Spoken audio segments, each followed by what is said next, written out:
Hello, what's up? Welcome to The Cheapest Medicine. I am Roberto Venegas, your host, and I hope I can keep this on for a very long time. I'm super excited to start this new project, and yeah, I'm still getting used to all the logistics behind running a podcast and how to do this thing, but I thank you all who are tuning in to this very first episode of this new project of mine. Today, I have a very cool topic: sports nutrition and cycling. And I couldn't have thought of anybody better than my very good friend Gabriel Martins from Portugal, who actually lives in Madrid. I met Gabriel back in 2016. We were doing our master's degree up at the Real Madrid Graduate University on sports training and nutrition. So literally today's episode is about his professional career and what he's really passionate about. So yeah, nutrition and cycling. So with him, we're gonna be learning a lot about the importance of the role of the sports nutritionist in an endurance sport. And in my opinion, however, this also applies to other sports around the world. We can never do anything without nutrition. It always comes first before performance. So with that being said, guys, let's give life to this first new episode. Let's dive deep and welcome to The Cheapest Medicine.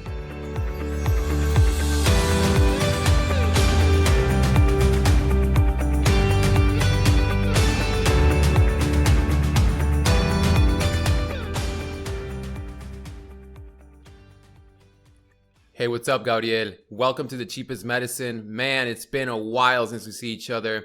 How's everything going with you? How are things in Madrid? Yeah, long time no see. Doing great. Thank you so much for having me. And actually thank you for taking a time of your day to, share with me this new episode, this new project, and you being the first person is something that I thought about since I wanted to have somebody that I knew, somebody close. And, it's great to have you here, especially with all the expertise and knowledge that you have in the topic that we're going to have today. And also because you have your own podcast, which is Fuel the Pedal. For all the listeners out there, I recommend you to go listen to Fuel the Pedal as well. So yeah, man, it's great to have you here. I'm very excited to start this. And this is something that we have been speaking about for quite a bit. Last time we met in Madrid and also during our master's time, we would speak about having our own businesses, starting our own projects. And one of those things was having our little branch of a podcast. And you have yours, now I have mine. So this is really cool to see where our career is taking us. Yeah, no, I'm thrilled. And thank you so much for inviting me and for letting me be the first one. Yeah, last time we saw each other, we were really discussing about this. And I'm really, really happy you went through with this and excited to just start. Yeah, man, thank you so much. I'm ready to go. I'm ready to let The Cheapest Medicine become a platform where I can share my vision in my lifestyle and also in my career and let others as well share their knowledge and experiences. This project became an idea and now becomes a fact because of the situation that we're living. The COVID-19 pandemic influenced myself to, let's start something new. Let's build a platform where I can share with people the holistic idea and the holistic solution to find health in our lives, whether it's for performance in sports or it's just the typical person that wants to live a healthy lifestyle. So as you know, here in Spain, we had a really tough time with the lockdown. We had a hard one. How are things in Madrid according to this?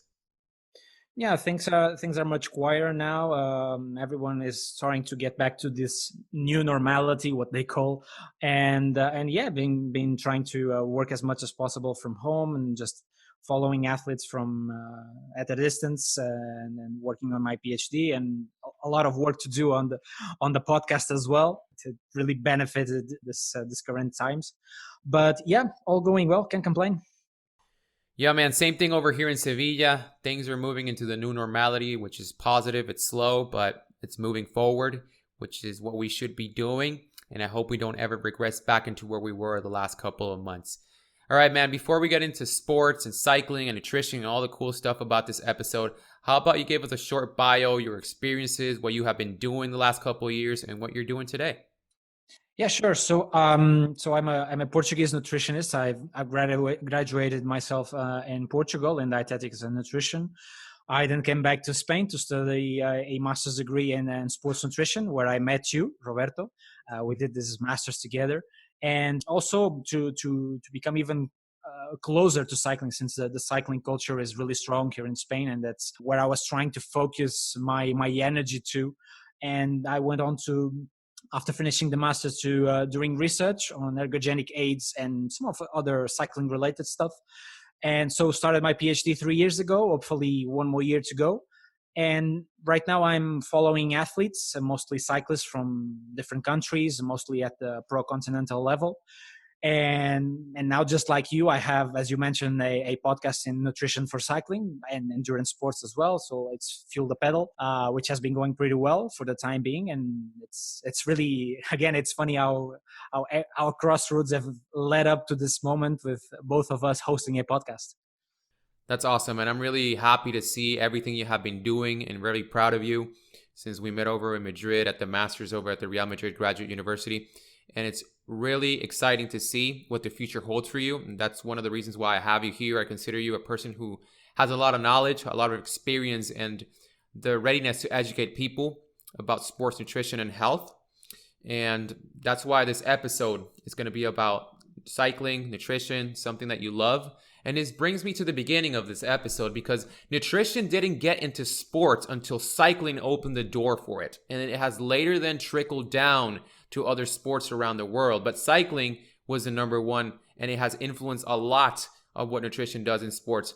So this brings me to the first question, man, is how important has nutrition become in cycling? And I know this can also be applied to other sports around the world. This could be the million-dollar question right here.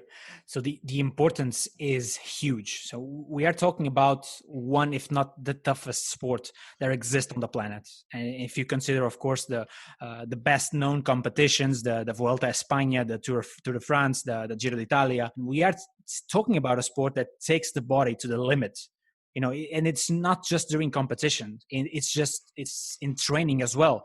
From the conditions in which the cyclist is forced to compete in extreme heat, subject to or exposed to elements such as the wind, it can completely exhaust a cyclist if a strategy is not planned. And nutrition is also a part of that plan and can be the difference. I'm sure about this. Nutrition is the difference between winning or losing in cycling.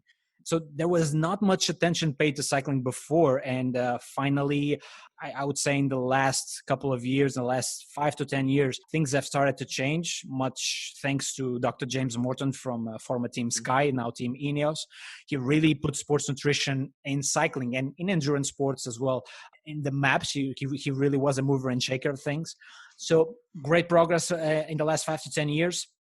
And not only in how to maximize performance, and this is the greatest part of and the greatest evolution, not only to maximize performance, but also in enhancing training adaptations during the training, all the training season. So nutrition, it really doesn't start before a race. It starts 6 months before everything is starting to be planned. So setting the objectives, for example, getting into race weight and communications with the whole organization, the whole team, so that everything goes like planned. There are a lot of people involved in cycling, and to make sure everything goes according to plan. And this, we are talking at a professional level, of course. But last year, I was lucky enough to be with a pro continental team, the W52 FC Porto team during the Tour of Portugal, which was the main team's objective. And fortunately, we went on to win it. It was a massive effort by everyone involved, and it was really a structure that was organized and put in place so that everything worked, from nutrition to recovery to sleep to all the things that can affect an athlete's performance.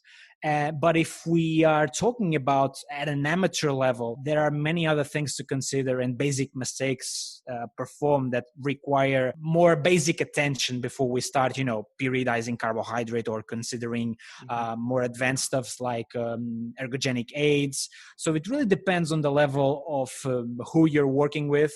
And the corrections, the changes in performance you can see in a cyclist by changing the nutrition habits, it's enormous when compared to other sports. Yeah, man, that's awesome. I completely agree. I really like the way you emphasize nutrition by saying that cycling cannot exist without it. It's probably one of the most important factors is going to be between winning or losing, as you said. So whether you're thinking about competition or you're thinking about training or anything regarding performance, if you don't think or you don't try to plan out what you're putting into your body, don't expect it to be doing great later on during your day, if you're, especially if we're talking about athletes and, trying to be able to perform, like as you said, we're in cycling, you're riding for hours, you're doing long distances. And if we're talking about the big races, like you mentioned, La Vuelta a España, Tour de France, Giro d'Italia, we're talking about stages that take hours. And if you don't have that planned out, then you're going to flunk out and you probably won't do well. And as well, also happens with younger athletes and people who work to compete in the amateur level and aspire to go into the professional level. And this is also something that can be applied to other sports. This is something that not just applies to cycling. Cycling, as you mentioned, has been growing because of James Morton. James Morton also has influenced a lot what's been going on in my side when we talk about soccer, since his job at Liverpool. But again, that's why I wanted to bring you in, because a lot of what you're saying really applies to obviously cycling, but you can also bring it and trickle down to other sports and performance. Now, my other question comes into play as nutrition is important, and it's something that people are realizing that it's needed. How has the role of as a sports nutritionist or the sports dietitian evolved in the world of cycling? Yeah, so I'll just make a brief comment of what you said regarding soccer. I have a lot of proximity to a lot of dear colleagues, dietitians and nutritionists from Portugal. And I can say I'm really proud of this. Portugal is one of the few countries in which every team on the first league has a nutritionist.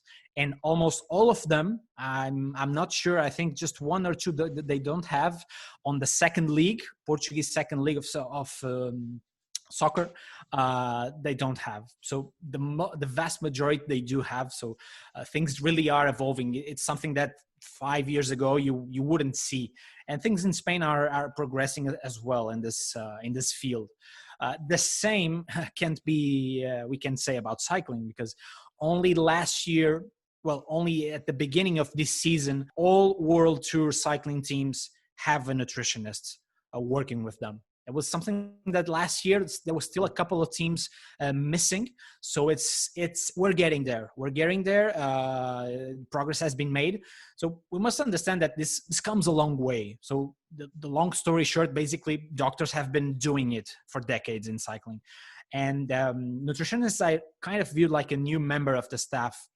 And again, thanks to Dr. James Morton and Team Sky, this really changed a bit, or started to change. So yeah, I believe at the pro continental level, which is the level below World Tour, there may be some doctors doing this job, and it's one of the major objectives I have with my podcast is to contribute to shake things a bit and show the value of having a sports nutrition or dietitian working with a cycling team. So and this can work wonders with the riders. So it really comes a long way.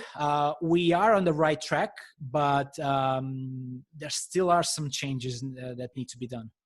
Yo, man, you mentioned some really good points. First of all, you spoke about soccer. So going a little bit, I know this is about cycling, but you did mention that in Portugal, every single team of the first division has the position of a sports nutritionist. If we go back 3-4 years ago, this wouldn't be an option. This wouldn't even exist. So it's nice to see how nutrition is growing and taking a role of importance in sports and performance. And then going into cycling, you mentioned James Morton being one of the pioneers who has also influenced a lot and promoted the importance of nutrition by actually doing his amazing work that he's doing. But that leads to people like you and me to keep promoting the importance of it, and make people realize that this needs to be a part of every single sports performance or athlete or team that's out there, and they want to be able to improve and compete at a high level. Now, going deep into cycling and sports nutrition, I've read about carbohydrate periodization and the importance of it to be able to have good training adaptations, whether it's for a ride, you're just doing a training session, or you're doing a competition. What can you tell me about it, and what is carbohydrate periodization?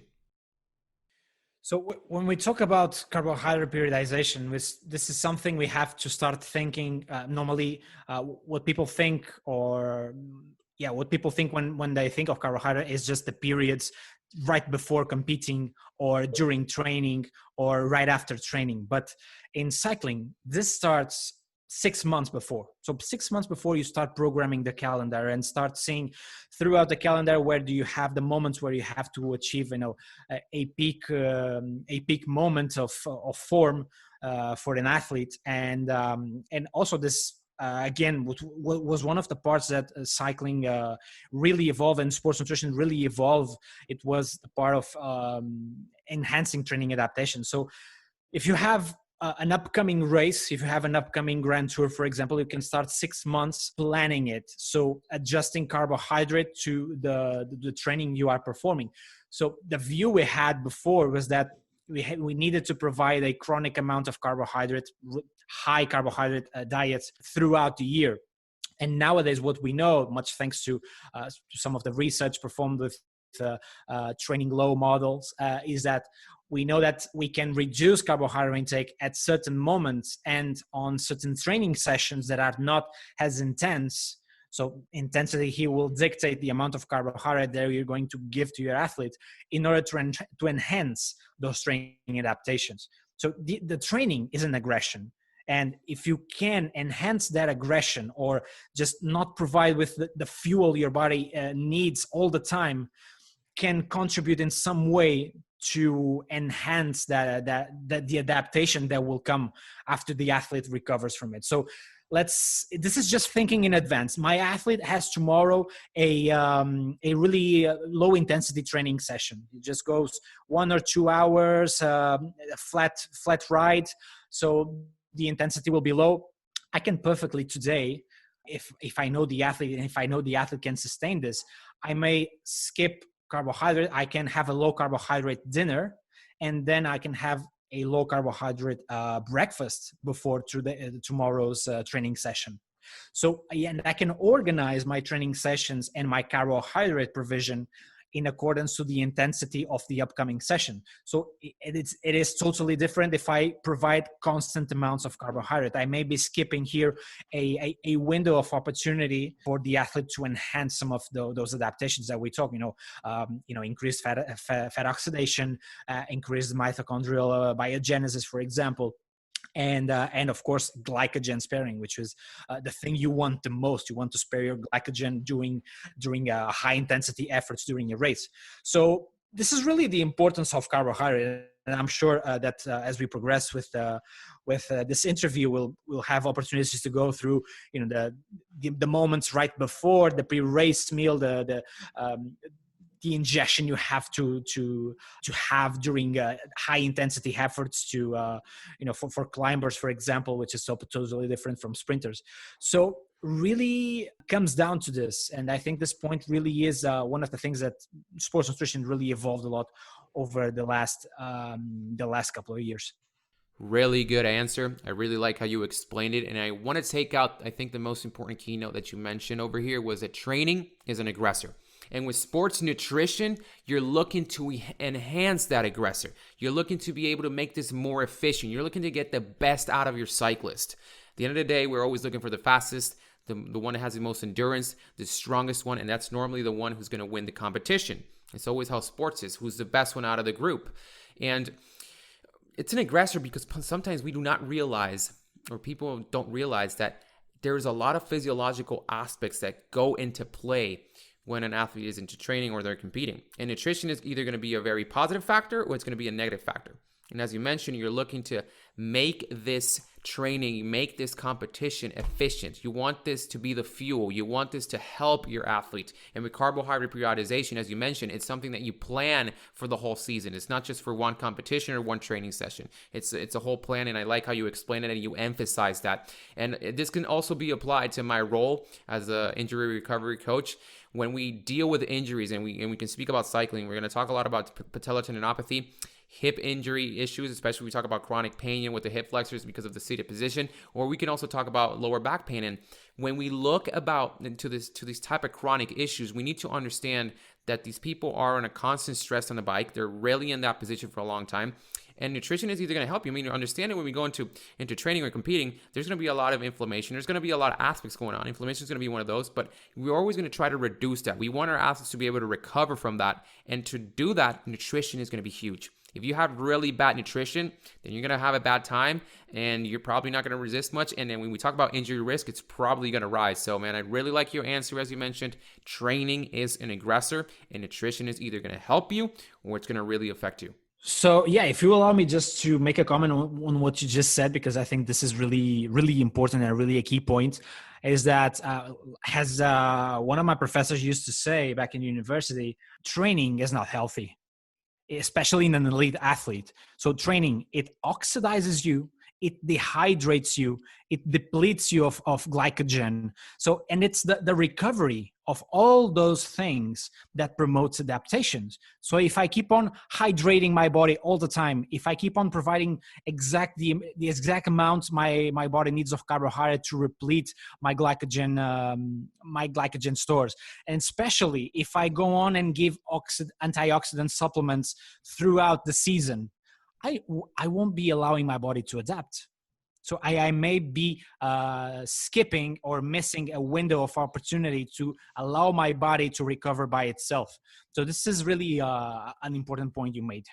Yeah, man, exactly. I think your professor explains it perfectly. I mean, training isn't the healthiest thing out there, especially when you're at the professional level. A lot of these athletes are pushing their body to the limit. And if we talk in a sport like cycling, it's insane. I mean, the amount of kilometers or miles they put per year is insane. And nutrition is going to be a key factor to be able to create that longevity that is either going to, be there or not. So, leading to my next question about today's topic, it's about power to weight ratio and the importance of it when you're trying to reach peak performance in cycling. My question to you would be, how do you do that? How do you attack it? I know it's something that's really important in cycling. So how do you work to be able to get that power to weight ratio, especially when you're trying to reach those important competitions in the year? Yeah, so this is one of the foundation of cycling, if you will, the power to weight ratio. So we can't forget that a cyclist is pushing and taking his own weight up to a mountain. So it is essential that he has a high power to weight ratio. So the amount of power that he can produce to move his body weight up on a hill. So, and this is especially important for climbers and other riders as well, not as much for sprinters perhaps. And it's something that we really try to do, and it's manipulating the weight up to a certain point. Of course, we can increase this power to weight ratio of each rider, and it's something that the sports scientists we work with and all the team. Cyclist has always been a really data centric sport, so all this data is always controlled. So it's something that we as nutritionists working in a cycling team need to be in constant communication with the coach.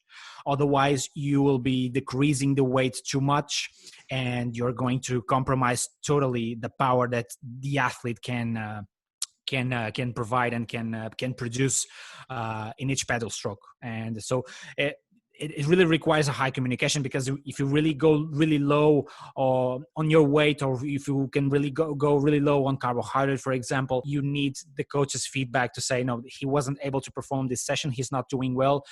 Maybe you have to put the weight a little bit, recover the weight a little bit, or get it a little bit higher to where it was. So it really is something that can be manipulated.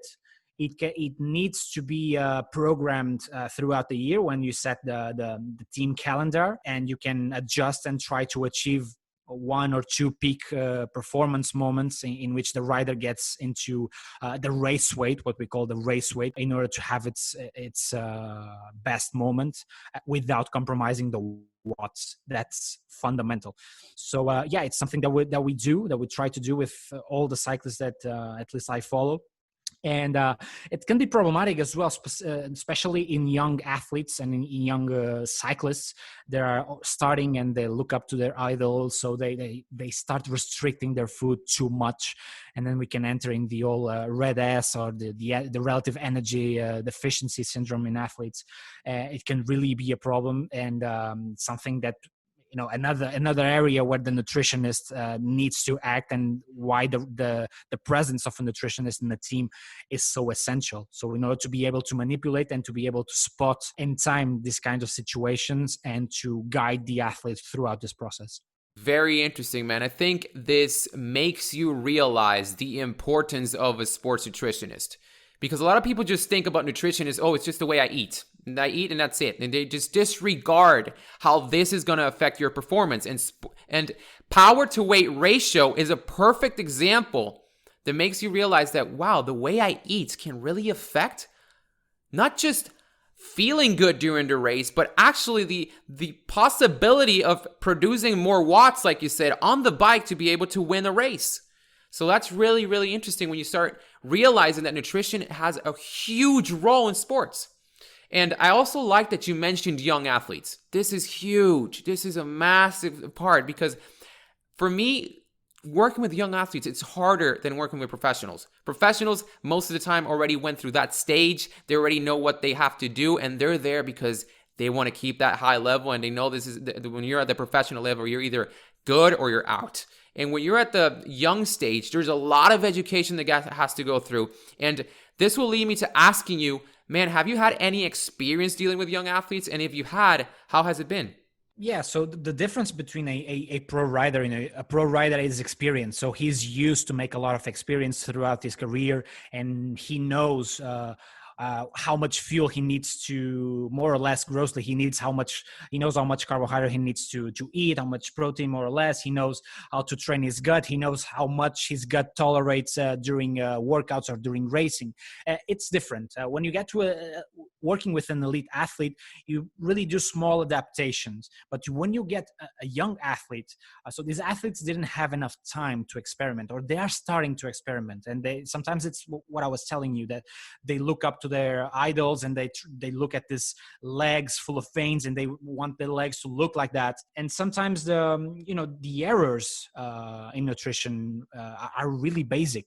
So you don't go on just entering and straight away doing a carbohydrate periodized program, for example, when the athlete, he just doesn't eat enough vegetables, or he doesn't eat enough protein, or he chronically underfuels, which is something so common that everyone in the athlete world is used to reduce carbohydrate intake. Everyone, I would say that almost everyone eats sometimes below 2 grams per kilo in some situations, and for them eating more than that, it's already a glycogen loading, which is completely out of the recommendations.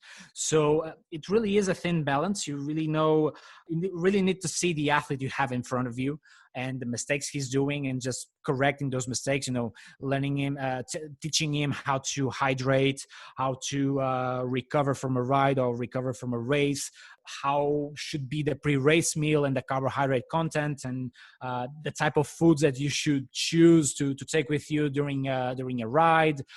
That kind of basic stuff. Sometimes it's not really sports nutrition related. It's really into the spectrum of clinical nutrition, because it's so much basic mistakes that are being performed that you need to correct, so that when the athlete goes into the elite level, he is prepared. And if you do this properly, this athlete can be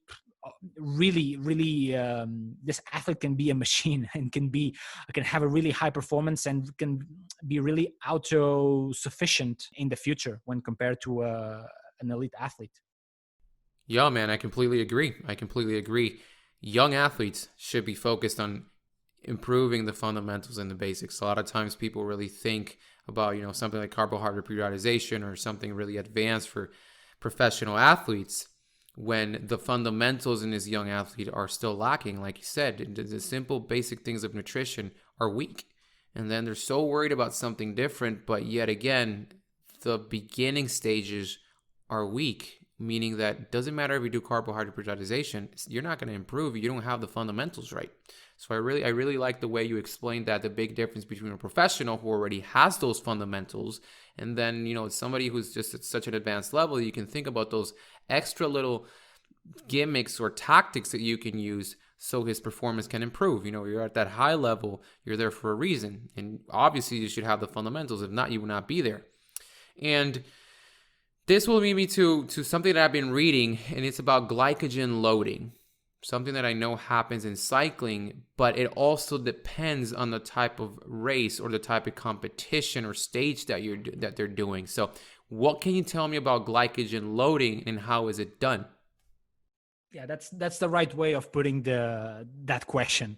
what types of events. I would just add what type of rider as well, because it really depends on the role of the rider and what his job is going to be for that specific race. So I won't do it similarly for a climber, a glycogen loading or a carbohydrate loading, the same way I do it for a sprinter. So one is going, like the climber is going to definitely benefit more from this approach. So, and even for a climber, it's really going to depend on how much he has been resting on the days before, how was the tapering process, because we have recommendations to follow a full glycogen, a full carbohydrate loading during the previous day, for example. And sometimes that may not be necessary if the athlete has been resting, if the athlete is really an efficient athlete, that we see that he has a really high fat oxidation levels and he can go on in rides with really low carbohydrate ingestion. That rider probably will benefit just from the previous night, the dinner rich in carbohydrate. But for perhaps the vast majority, we will need to do things according to the guidelines and just do 10 to 12 grams per kilo, which is really tough to do if you're not used to. For trained riders and seasoned riders, this is somehow they're used to it. But for riders that are in this lower spectrum that I was telling you about, that think that 2 grams per kilo of carbohydrate throughout the day is normal, then for them, just, I do this exercise a lot with new riders I have. I ask them to show me with pictures, what does your carbohydrate loading looks like? So they send me pictures, and I try more or less to convert those amounts to carbohydrate, and then I show it to them. I can tell you that most of them don't even reach the 8 grams per kilo. So it's difficult to reach 10 or 12, but you really need to show the rider what you were doing and what you should be doing, so they can understand the difference on how they must be or probably were under fueling. So, and it's really rider dependent, and it's really going to depend a lot on the upcoming race. Or if as a sprinter, I'm not going to need to do such a high glycogen loading. If it's a climber, of course, I need to do it. But also I will take some considerations depending on his level. But that's probably my approach to carbohydrate loading.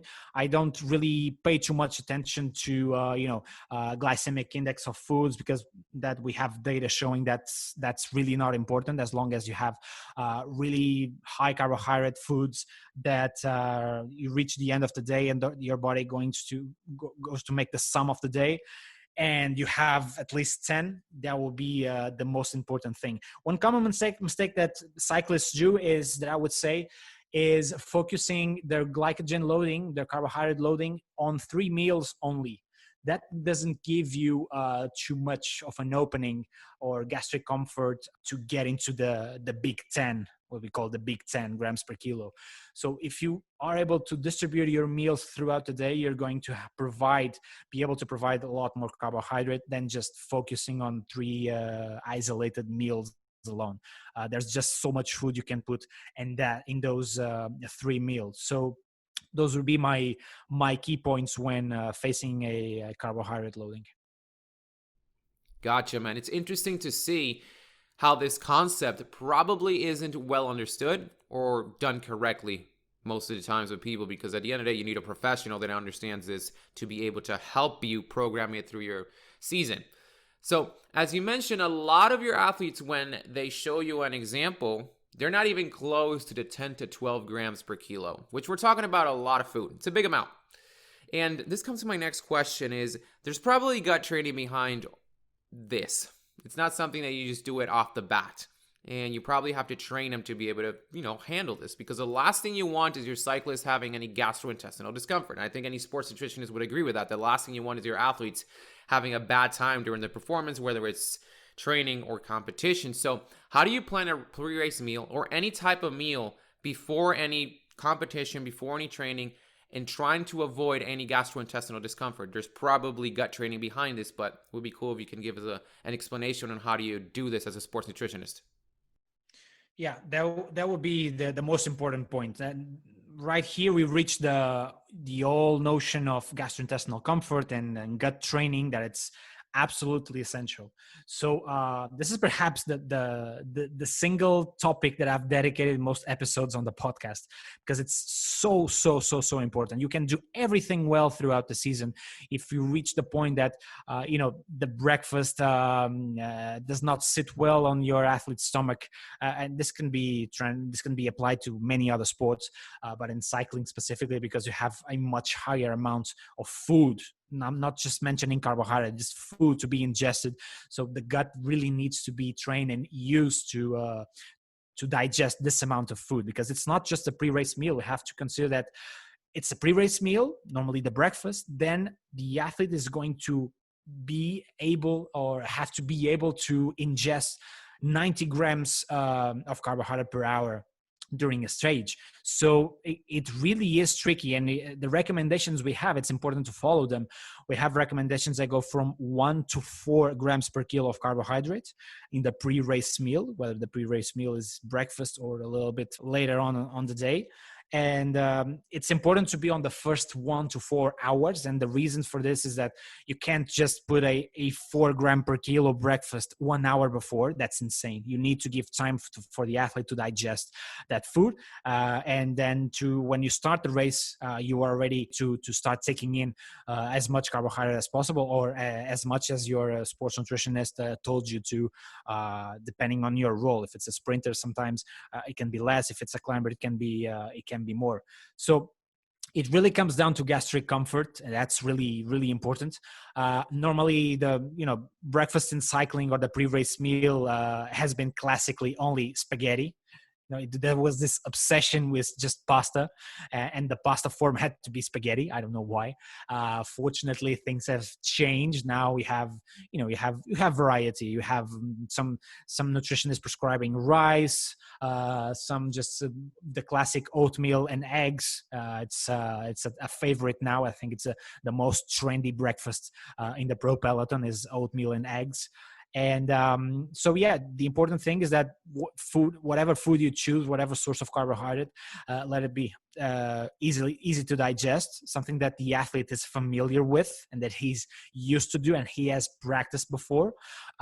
It may be important to include some protein, and that's why many of us use eggs for this purpose. Eggs really have this capability of, it's a slow digesting protein, so allows for the amino acids to be released slowly throughout the race, and all the carbohydrate as well to be slowly released. And it's really important to be low in fiber. I see a lot of trend now, and I've had a really interesting talk with Dana Liz. She's the nutritionist from Israel Startup Nation, and she has been performing this research about the low FODMAPs diet and how certain foods and certain components in some fiber-rich foods can really interfere with your digestion and with your gut comfort. But in this case, I will just mention fiber, which is something apart from this.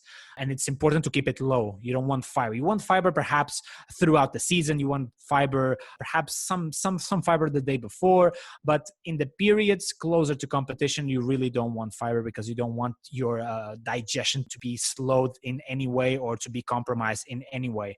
So and also low in fat, because fat is known to slow the digestion process or just make it more difficult. And the reason I insist on fat, and just to finish my answer here, is because you see a lot of trends now with nut butters and just the including nuts on your snacks, which is good, but I will try to put them away, or as far away as possible from the moments around or peri racing, because those foods are really hard to digest, and unless your athlete is really used to and he really wants to, I don't see no reason for it. Carbohydrates and a bit of protein for gut comfort, and that will be my take.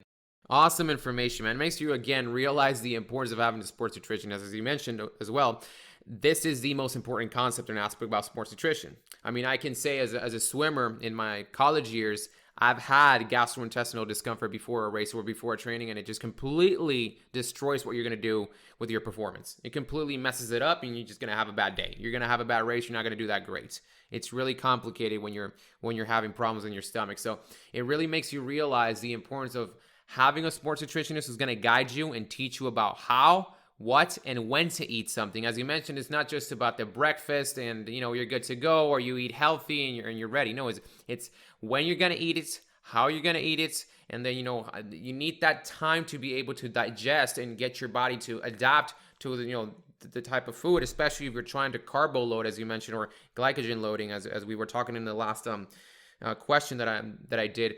It's a whole process, and it's something that you should train and educate your athletes to do. And it's not, and also understand that it's not just, oh, this food is healthy and it's good to go. No, what does this food have? Am I used to eating this food? Is it really going to help me? Is it something that's easy to digest, as you mentioned? So interesting concept that you're mentioning, and that I think people should really look into, especially, if you're dealing with athletes. I mean, I'm working in the soccer field. This is something that really I've seen being effective when I've had young athletes come to me for training sessions, and they just had a really heavy meal, they haven't digested it, and it completely messes it up when we're doing, and I completely have to change what we were going to work that day. So awesome information, man. And now this leads me to something that I know happened in one of the Giro d'Italias with Chris Froome. He consumed a huge amount of carbohydrates during the race, and also applies during the day. And I haven't heard any other cyclist do that before. So what is your thought, or your thought process through this when it comes down to realizing what Chris Froome does? I know this is a very individualized concept. This is talking about one athlete, but as a sports nutritionist, what is your take on this? Yeah. So again, this is extremely variable, and it's dependent upon the function that rider has. The sprinter, the rouleur, the climber, the domestique, the rider supporting the leader, all have different amounts per hour, and they all must know this, because it's really important to educate your riders for this matter, because they are going to be the ones who are going to pick up the foods they prefer to achieve that kind of amount during a stage. And this varies a lot during stages. Different stages have different amounts for different riders, for different positions, for different roles. So it's really rider dependent. So we all know the recommendations. I think the 90 grams is what everyone needs to or wants to achieve, which is really not easy. But there are some riders that just need a sprinter may on a mountain stage really needs less, because he's not going to he's not the priority. His role is going to just reach the end at time, so it's not really important for him to ingest a large amount of carbohydrate, and his energy expenditure is not going to be as higher as the climbers. So this really needs to be trained, and cyclists don't benefit as much from gut training as, for example, runners. Running is totally different. A runner is difficult to sustain or to be able to ingest more than 70 grams per hour, which is already difficult. A cyclist is used to ingest a lot more, especially if you're working with a really seasoned cyclist. So what Chris Froome did was insane, because they reached a total amount of carbohydrate of almost 90 grams per kilo on that day alone. That was insane. And they reached 96 grams per hour, which is pretty good. And when I interviewed James Morton during the podcast, really the way he was answering this was something normal, something that he probably had been doing before. And I'm sure he did, because if there's someone who can put up a strategy like this, it was Team Sky, and it was James Morton. So this is the kind of thing that athletes, if they see this example, they try to follow it blindly without practicing it, and it might go wrong. So if you have an athlete, you just need to see where he is. If he's on the 60 grams per hour and you see that he really can't eat more than that on the period that you evaluate him, you really need to go gradually and increasing a little bit more during training sessions. I mean, don't do it during racing. This will be perhaps the number one golden rule of sports nutrition: never try anything new on race day. So it really needs to be trained. It really needs to be trained gradually, and see where your rider is. Perhaps a sprinter that is not able to eat more than 60, it's fine. It's probably not going to need it. But a climber really needs to work this and to be able to ingest this 90 grams per hour. So yeah, cyclists nowadays have lots of foods to be able to do this. You have the typical rice cakes, you have a variety of sports bars, gels, drinks, and we really try to give the solid foods first on the first moments of the race. That the race is not as tense and it's more predictable. But when the race advances further into the race, where there are lots of attacks and the intensity is really high, you can't just simply grab a bar because even the chewing can interfere with your breathing pattern. So you really need quick ways of ingesting carbohydrate, and that's when the gels and the drinks really come into play. So yeah, I think this moment really is crucial and can be the difference between winning and losing, and it's something that really needs to be planned accordingly. Very, very interesting information, man. You make some really good points that bring emphasis on the topic of individualization. The fact that not every cyclist is the same, from a sprinter to a climber and so on and so forth, and their training and performance aspects differ, so will their sports nutritioning programming. And sometimes as coaches, we don't realize that and what we must take into mind. And this falls into Chris Froome, James Morton, and Team Sky. That is a very individualized case. And we must understand that this isn't something that just happened from one day to another. James Morton can speak to you with a lot of normality when you interviewed in your own podcast, because this is something that they probably trained throughout the season. And when Chris Froome reached that stage or that race, he was able to do it. So yes, as you mentioned, I completely agree that a lot of athletes sometimes or people out there try to emulate or copy what somebody does, but then doesn't really work or don't really understand it. Of course not.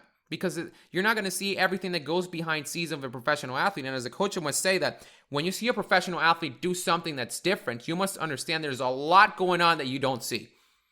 You don't see Chris Froome having a bad day, probably trying all that out, or saying, man, I didn't really handle it here, before he could even reach that. How much time did it took? We don't know. You would have to speak to James Morton or even Chris Froome to see what they actually did before you can even think of emulating that. And maybe even what they did won't even work for you.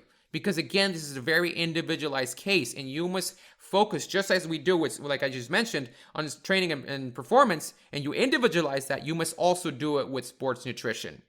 So I want to emphasize on that, and this will take me to the aspect of ergogenic aids, which I know there's a lot of questions with that today. What works, what doesn't work. So my question to you is, do you use any ergogenic aids? And if you do, what? Yeah, so not many ergogenic aids. If we consider a recovery supplement, an ergogenic aid, which we can't, because it's a concentrated form of providing carbohydrate and protein, then the answer is really no ergogenic aids. But this area of sports nutrition really is essential, and perhaps it's where the research evolved more over the last couple of years. And the whole anabolic window thing of bodybuilding and people that want to increase muscle mass, that doesn't exist. If there is such a thing as a window, it's for endurance athletes. It's a 2 to 4 hour window that they have so that they can recover their glycogen stores, especially the muscle glycogen stores and the liver glycogen stores. So missing the glycogen window, if you don't recover properly, you can miss a moment, and you can completely condition your recovery for the day after and for the following days as well. Because if you don't recover well today, you're going to be in a deficit for tomorrow, and then it's going to be even more difficult tomorrow to recover for the next day. So it's something that you really want to nail perfectly after each race. So normally what I do with my riders, depending on the race, of course, every time you face the recovery moment, you have to ask yourself, what am I recovering from and what am I recovering for? Because if on the next day, if it's just a 1 day race, that's not a priority. No, he's not going to compete perhaps in 1 week, so it's not really a priority. Then just allow the athlete to eat to fulfill the calorie needs for that day will be enough. But if the athlete, if we are assuming a multi-stage racing scenario, it's really important to provide 1.2 grams per hour during the first 2 hours. At least it's what I do. The recommendations, they say it may be up to 4 hours, but for up to 4 hours the athlete is already having dinner. So normally I prioritize the first 2 hours, and try to provide this amount of carbohydrate per hour. And it's really not a good moment to give an athlete food, because athletes, you have to understand, they come from racing. They're not really hungry. Normally they are tired of seeing food, because imagine an athlete that has been ingesting 90 grams of carbohydrate per hour, and he really he nails this. He reaches the end, he's not hungry. So sometimes you have to really before the race try to establish a plan, or ask the athlete, what would you like to eat after a race, something that you're not really tired, because I'm not going to give him a bar or a banana. That's something that perhaps he's tired of eating, because he has eaten those kinds of foods during. So it's something that really needs to be planned according to the athlete's preferences. Sometimes can be sandwiches, sometimes could be really concentrated, the recovery products we have. It can be a real help. So it really varies. You can use a variety of food, but the essential is to nail those 1.2 grams per hour, 1.2 grams per kilo per hour of carbohydrate. And that would be really important. Sometimes adding a little bit extra protein can help in replenishing some glycogen. It has been shown, but providing the 1.2 grams per kilo of carbohydrate really is the most important aspect. And it's really important that you nail this in time, and that you plan this accordingly to the athlete's preferences, so that you can guarantee the adherence to that recovery plan. Awesome information, Gabriel. You really make some good points about this topic about ergogenic aids, which I believe there's a lot of misinformation. People go out there to buy supplements or substances believing that their performance and, needless to say, recovery is going to improve, which is what these products are mostly bought for. And at the end of the day, it comes to the point where, really, do you really need these? And I think the most important key point you make over this is, when you're looking for recovery, you should be questioning yourself two things. What are you recovering from, and what you're recovering for? I think that's the one thing I want to emphasize from your response, which is amazing. And the listener should really take note on that. Now, since we're in this topic about ergogenic aids, recovery, performance, nutrition, is there anything new in cycling that's coming out, or just came out, that it's like the new thing that's going to change the game, the new revolutionized tactic that's out there? So is there anything new in the sports nutrition world in cycling? Well, that's an easy one. That would be ketones. Everyone is talking about ketones now. So we're not talking about the ketogenic diet. We're talking about, they were able to manufacture the some of the ketone bodies that you produce in response to starvation, or in response to a ketogenic type diet. So it's something that has been used for a while now in cycling, even though the research that we have available really doesn't show a benefit. So it has a lot of hype. It would correspond to the description you asked me for, but the results, and there are lots of data, even recent data, that really try to simulate a race-like scenario, providing carbohydrate to athletes while giving them exogenous ketones, and really saw no benefit in glycogen sparing or in increasing performance in any way. But this would be the thing that it's really in cycling now. I wouldn't say that the results that we have up until now, and I've dedicated an episode about this with one of the researchers that has been dedicating a lot of time to research on this topic. I wouldn't put a nail in the coffin on exogenous ketones. There are potential applications worth considering in regards to increasing training adaptations, perhaps, or in supporting cognitive function. There is emerging data in that area as well, improving recovery, but not really performance. And something that I have to say regarding ketones is that the current price of the supplement is $99 for a day's worth of a product. We're talking about 3 vials. So it makes it unaffordable from a cost perspective for most people that may be listening to this episode. But it's something that is really in the range of pro cycling teams with a really high budget. So I think that from a cost perspective, cost benefit perspective, there are many other things to consider and to try and maximize. It's something that I usually do.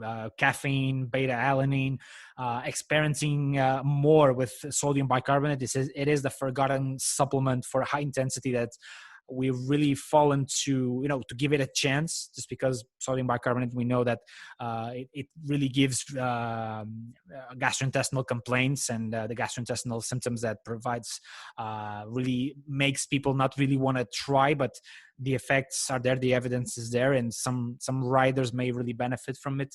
Nitrates, for example, though nitrates can be expensive if you do chronic protocols with all your riders, but no, beetroot shot concentrates can be used. So, and sometimes, it's when riders are always very curious, and they're the first to read this kind of stuff on the internet, and they come to you and they ask you about this stuff. And the answer I normally provide them is that, did you see the change you had with the nutrition plan or the nutrition changes we give to you, whether it is if I'm working alone as a nutritionist or with another dietitian? Did you see those changes? So those changes alone, or the changes you may have with proper nutrition, with periodizing carbohydrate, with giving caffeine in the right moment, in guarantee that you have a gastric comfort, or that you train the gut, that by itself would be an ergogenic aid that would be superior to any ketone for performance. So you really need to pass this message to the athletes that there are basic things to nail first. And only after you nail the basic things is when you need to go further into the small details, that small supplement, the beta alanine that can promote that buffer effect and allow for a higher intensity to be sustained throughout the time. So those, and I would say this can work as a take-home message as well, because this is, it's something that you can apply it to a lot more sports than just cycling. And yeah, it's something that we all as sports nutritionists and as coaches like yourself as well, if coaches know the role of a sports nutrition, they can really push this forward for a team to have a sports nutritionist and to have a sports nutrition plan. And ultimately the athlete benefits from this, and it changes his performance a lot, because there are basic mistakes still being performed throughout every sport that you can imagine, and just the correction of those basic mistakes can really skyrocket an athlete's performance and recovery. Yo, I completely agree with you. You mentioned the number one rule I have as a coach, which is you got to have the fundamentals down. You got to have the basics completely strong. If you don't have these guys there, don't even think about any supplements. Don't even think about this advanced exercise. Don't even think about some substance that's going to help you, because it doesn't work that way. You got to have the fundamentals nailed down. And I always tell my athletes, look, you can't do step number 50 without doing step number 1. Because a lot of times people want to be jumping hurdles and thinking that there's little shortcuts. There's no shortcuts here. It's the basics and you build upon them. And when you look at a professional athlete, you'll see that extra substance, or that little supplement that you gave them, or this little tactic that we did in training, helps their percentage of performance go a little higher. But that's because the fundamentals are so strong. You can notice the difference in this. So that's a take-home message that I also want to give the listeners over here on this podcast and in this episode today. And you got something else to add? Go ahead, man. Go ahead.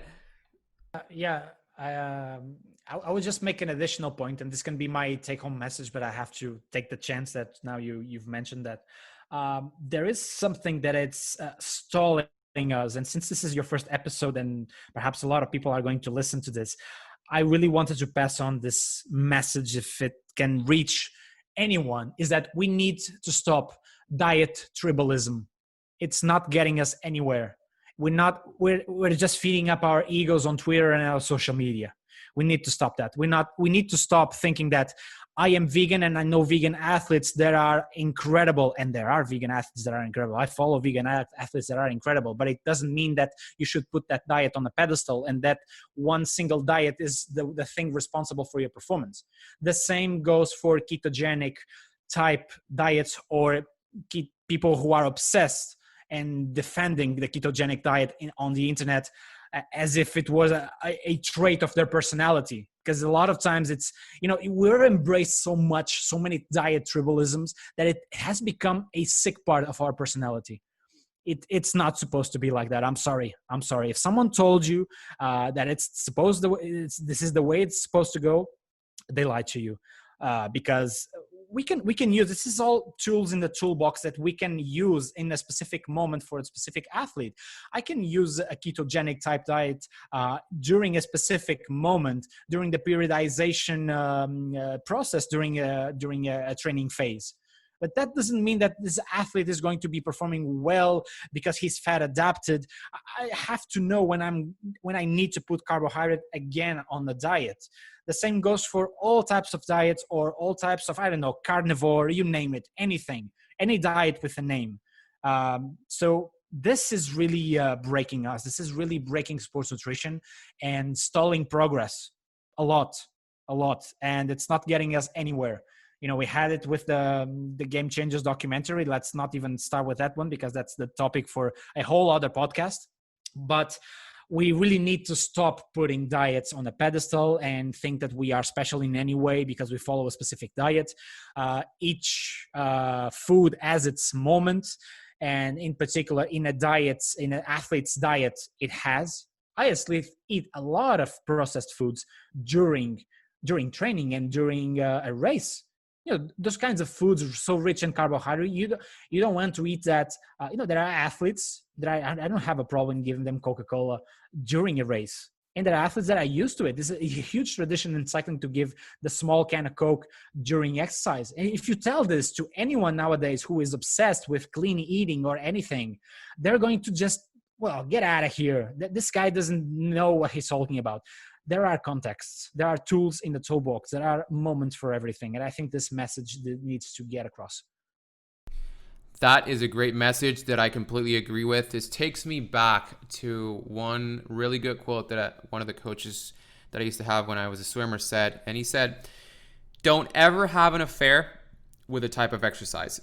That's something that happens so much in the fitness and sports performance industry, where people just really go crazy with the type of exercise and they say this is the only way you can do something, and that doesn't really work. When at the end of the day, you should be focusing on the holistic idea of reaching whatever demand or goal that you have in mind. In this case, speaking about nutrition, the same thing applies. As you mentioned, there's people who are completely crazy about the ketogenic or vegan diet, and it's fine if it works for you. It doesn't mean that everybody has to do it.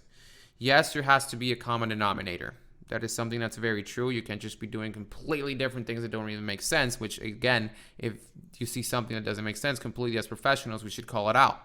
However, as I was going back into the common denominator, yes, if I have an athlete, my training method along with somebody else should always be focused on the demand of that athlete, whether he's playing basketball, soccer, or volleyball or anything, it's locomotion. So that's something that should be the common denominator. How do you reach that?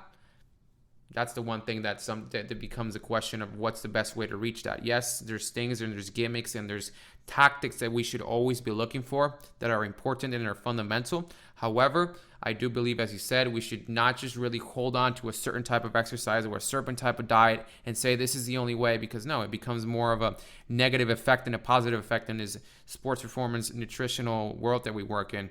And as we are finishing this podcast, man, I wanted to ask you something. Since I'm a professional and I work mostly with players or athletes or people who are trying to recover from an injury, I wanted to ask you, when you're dealing with chronic pain with a cyclist, and we're talking about chronic patellar tendinopathy, or we're talking about lower back issues or groin issues that happen a lot in cycling because of the position, and everything that goes on, how do you attack this in a nutritional way? What is a good way to face or to plan a nutritional program for someone who's dealing with chronic pain in cycling, or this can also apply to any other sport? Yeah, I had a really interesting talk about this on the podcast with Professor Graham Close from Liverpool John Moores University, and the things that he highlighted was that the most important thing in cycling now is that when the athlete crashes, you're going to have immobilization. So he's going to be immobilized for a lot of time. So what we have to do here is really try and adapt. First of all, the calorie needs that go down. The calorie intake needs to go down, needs to be adapted. And then the other thing is that you want to minimize strength losses and loss of lean body mass. And the way of doing that is by trying to provide as much protein as possible. when I say as much protein as possible, I say at least 2 grams per kilo of protein. Try to distribute it throughout the day, which is somehow what athletes, probably what the athlete had been doing until that moment. That will be essential. And then carbohydrate perhaps needs to be periodized. In this case, needs to be really lowered, since the athlete is not really moving a lot. Another things to consider is perhaps we could include here creatine. Creatine has a really promising role in trying to support this strength function, because there's sometimes there's immobilization, but there's immobilization with some mobility. Sometimes cyclists keep on doing one-legged exercise, for example, or if in the case that just one limb is immobilized, they can still cycle with both legs or do some rehabilitation. But creatine is going to have a role here, which is something you really have to try and manage with the calories you are providing, and to the weight that the athlete might regain here. That might be inevitable, but I would say this would be 2 really important things. And then, of course, having a balanced diet regarding all the micronutrients you need. Having a lot of vegetables, and there are a lot of important phenolic compounds and flavonoids that may support a bit this function as well. But the basic really is providing constant protein, adapt the calorie intake, reducing carbohydrates, and see if the athlete will benefit from creatine supplementation. Awesome, Gabriel. That's a great answer. It's a question that I receive a lot on my social media. What to eat? How do I face an injury? What happens to my nutrition? Because it's obvious it's going to change. You're not having that energy expenditure as much as you're going to have when you're training. You're completely stopped. Go ahead. Yeah. There's another point that normally people bring, and people might be wondering, why didn't I talk about this, which is the issue with the fish oil and omega-3.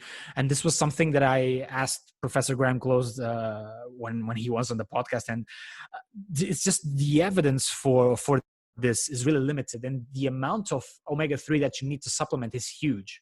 We're talking about doses that go from 3 to sometimes up to 5 grams per day, which from a cost benefit perspective is really complicated to achieve. And the benefits still aren't really there. We can ask about this effect on inflammation, but I'm still really in the shadows. I think we still are in the shadows regarding omega-3 supplementation. It's going to do no harm, but let's not put it in the pedestal again, or think that it's going to solve everything, or is going to magically regenerate your tissue, or your bone mineral density is going to increase dramatically, or your bones are going to heal faster, which is really not going to happen. Nutrition has a really limited action there. There's not to do in the preventive side. There's the things I told you regarding the treatment, but we really must understand that we need to stop selling nutrition as if it was the panacea for everything. And there are areas, and this is one of them, in which nutrition has a limited supporting function. Awesome information, Gabriel. This is something that I wanted to hear, because as you know, this is practically my what I do on a daily basis, helping people recover from an injury. And it's nice to hear what really works and what doesn't when we relate it to nutrition. As you said, nutrition is just a very small part of the puzzle, and there's probably other aspects that need to be focused or have a little more emphasis. For example, my area of rehabilitation, but that would be for another podcast and another day. So with that being said, man, thank you so much for opening The Cheapest Medicine with me, being the first episode, and having given me a little bit of leeway, since I'm still getting used to being the host, to being the guy behind the microphone and everything that goes behind making a podcast. But other than that, man, thank you so much for this opportunity, and making an episode of a really cool topic, as it is with nutrition and cycling. And for the listener, guys, I recommend you to please follow Gabriel and listen to his podcast, Fuel the Pedal, and also follow him on social media. Which, Gabriel, what would be the easiest way, or what are the most, which type of platforms do you use the most so people can follow you? Yeah, you can follow me on Fuel the Pedal straight away on Instagram. The same goes for Twitter, and those are probably the social media accounts that I use the most. Cool. Awesome, guys. So go ahead, follow him on social media, Instagram, Twitter, and also his podcast. As you know, he's doing a lot on sports and nutrition and cycling, doing his PhD, and I look forward to what you do in the future. With that, man, thank you so much for this, and we will keep in touch, man. Awesome. Thank you. Problem, man. It was great to be the first guest on your podcast. I wish you all the best of luck with your new project. And I think you have a gift for this. I think you were amazing. So keep on doing it, and I'm looking forward to hear it. Thank you so much, man, for the kind words. I appreciate them. And to everybody listening, this is the end of the first episode of The Cheapest Medicine. Thank you for joining us, and till the next one.